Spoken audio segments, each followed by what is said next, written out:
नमस्कार साथियों, आप सभी को Zoom study centre by Mukesh Sarkar coaching में आप सभी का स्वागत है। आज मैं आप सभी के सम्मुख प्रथम, द्वितीय और तृतीय जो आंग्ल युद्ध है उस युद्ध से संबंधित आज की क्लास में मैं डिस्कस करने वाला हूं, जो कि आपका कॉम्परेटिव लेवल का एग्जाम की नजर से देखा जाए तो इम्पोर्टेंट है। तो समय ना गंवाते हुए हम टॉपिक्स की ओर बढ़ना चाहूंगा। इससे पहले आप सभी से आग्रह है, यदि आप नए हैं तो मेरे चैनल को सब्सक्राइब कर दीजिए और इस वीडियो में अंत तक बना रहिएगा, वीडियो स्किप करके मत देखिएगा। देखिए, ये सेशन जो है हमारा कॉम्परेटिव लेवल का एग्जाम के नजर से देखा जाए तो अत्यधिक इम्पोर्टेंट इसलिए बन जाता है क्योंकि आए दिन आपका कॉम्परेटिव लेवल का एग्जाम में जो प्रथम, द्वितीय और तृतीय आंग्ल युद्ध है, इस युद्ध से संबंधित विभिन्न प्रकार के प्रश्न पूछे जाते हैं, चाहे वो रेलवे हो, एसएससी हो, एनटीपीसी हो, कमांड हाई सेकेंडरी लेवल का एग्जाम हो या कमांड गजेट लेवल का एग्जाम हो।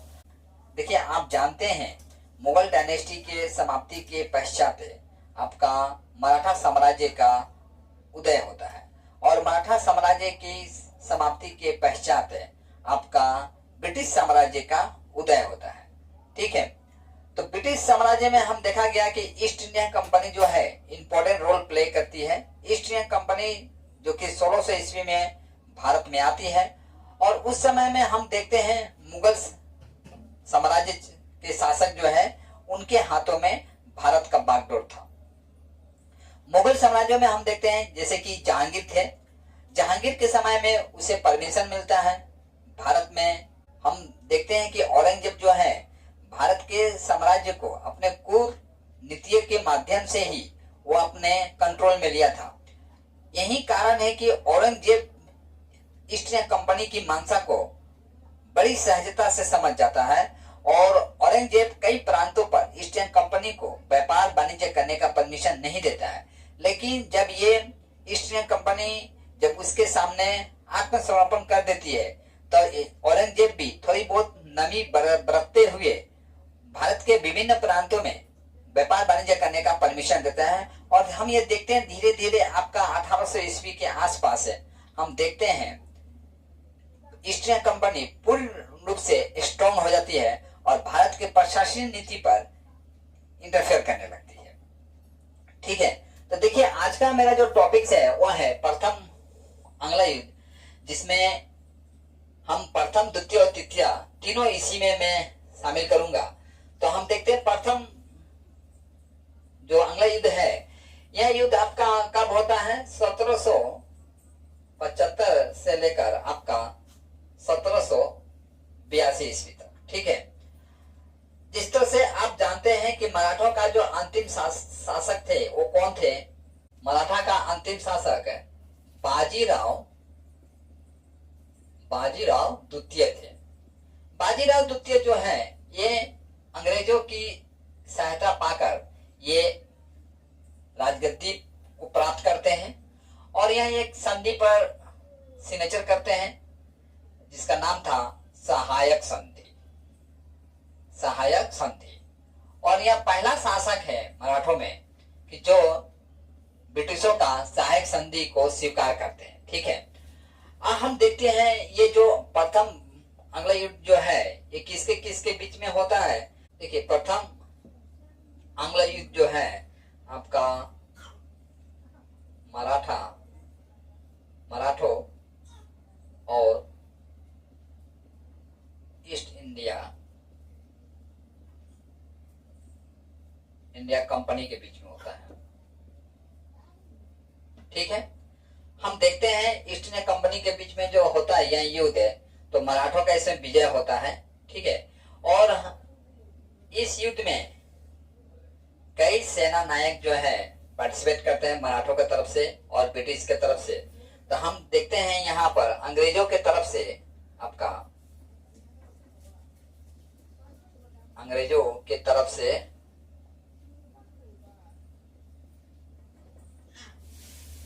सेना नायक,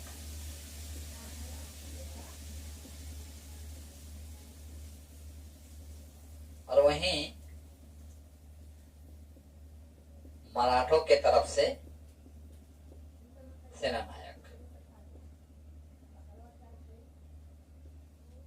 ठीक है, देखिए इस युद्ध में अंग्रेजों की तरफ से और मराठों की तरफ से कई सेना नायक जो है पार्टिसिपेट करते हैं। तो कभी कभी उनका नाम पूछ देता है परीक्षा में। तो चलिए देखते हैं अंग्रेजों की तरफ से कौन कौन सेना नायक थे। तो प्रथम थे आपका वॉरेन हेस्टिंग्स।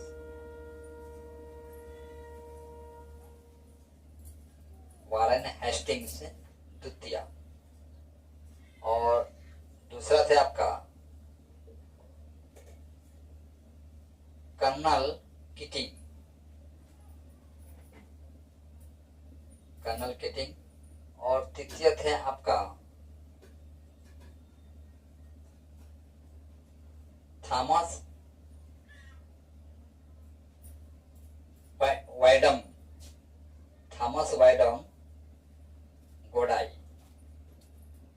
ये आपका थॉमस वाइडम गोडाइन, कर्नल किटिंग और वॉरेन हेस्टिंग जो है आपका ये सेना नायक थे, जो कि प्रथम आंग्ल युद्ध में इंपॉर्टेंट रोल प्ले करते हैं। ठीक है।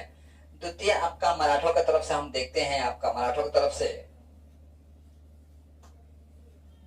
महादाजी देसाई शिंदे। महादाजी शिंदे, नाना फडणवीस,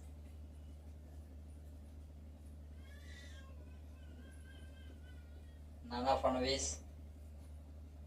और तृतीय थे माधवराव। और चतुर्थ थे आपका हरिपंत।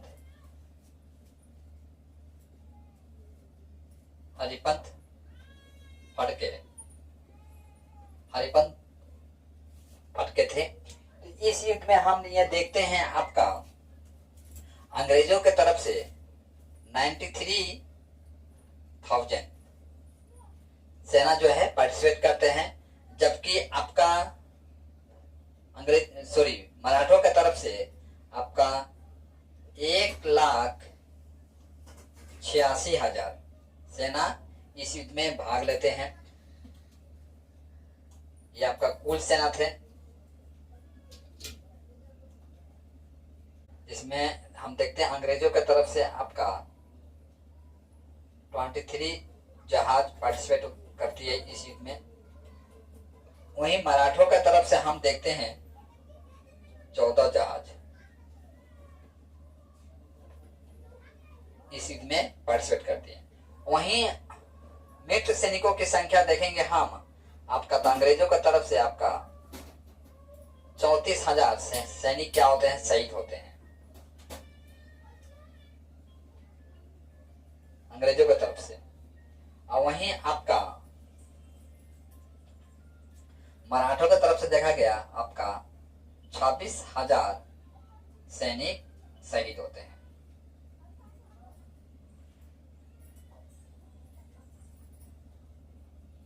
ठीक है। उस समय में भारत का गवर्नर जनरल कौन थे, ये भी परीक्षा में पूछा जा सकता है। तो उस समय में आपका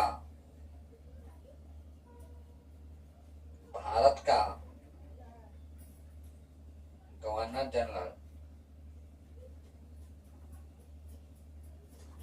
कौन था आपका, लॉर्ड हॉर्डिंग्स थे।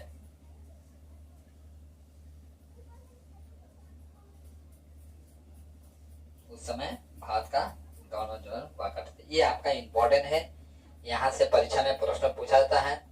और प्रथम आंग्ल युद्ध किसके किसके किसके बीच में हुआ था, ठीक है, कौन विजय हुआ था, यहाँ से परीक्षा में प्रश्न पूछा जाता है। तो मैं चाहूंगा इतना आप स्क्रीनशॉट लीजिए। देखिए आपका द्वितीय आंग्ल युद्ध जो है आपका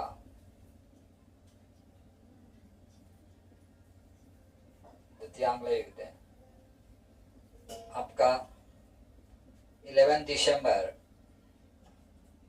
1803 से लेकर आपका 24 दिसंबर 1805 ईस्वी तक लड़ा जाता है। यह युद्ध जो है आपका मराठों और ब्रिटिशों के बीच में होता है। ठीक है। इसका परिणाम यह निकलता है आपका इस युद्ध का, कभी परीक्षा में यहां से पूछा जा सकता है आपको स्कूल के परीक्षा में कि द्वितीय आंग्ल युद्ध के परिणाम क्या थे। तो इसका परिणाम यह है आपका, दिल्ली के आसपास का जो प्रांत है, दिल्ली के आसपास और गुजरात के इलाके में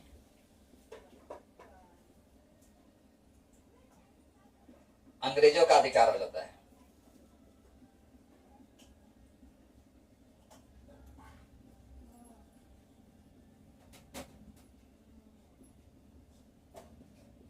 ठीक है।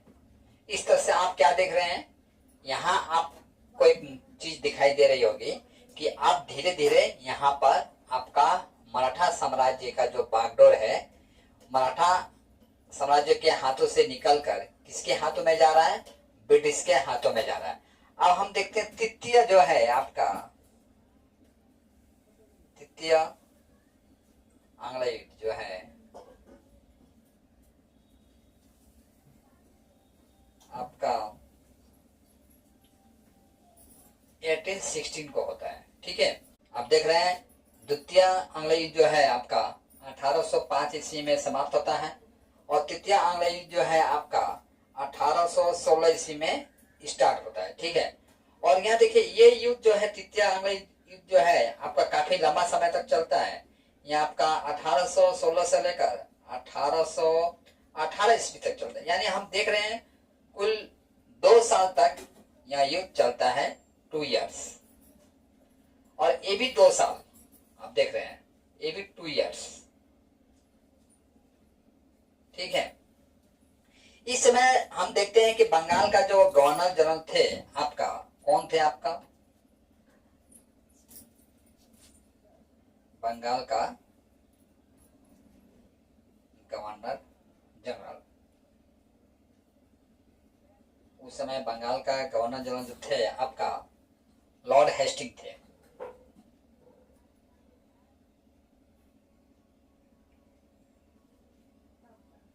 लॉर्ड हेस्टिंग,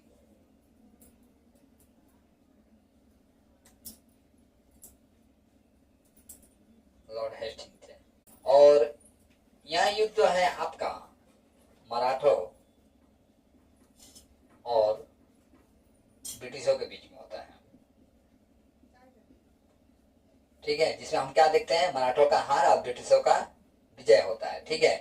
ब्रिटिश यानी कहने का मतलब आपका ईस्ट इंडिया कंपनी।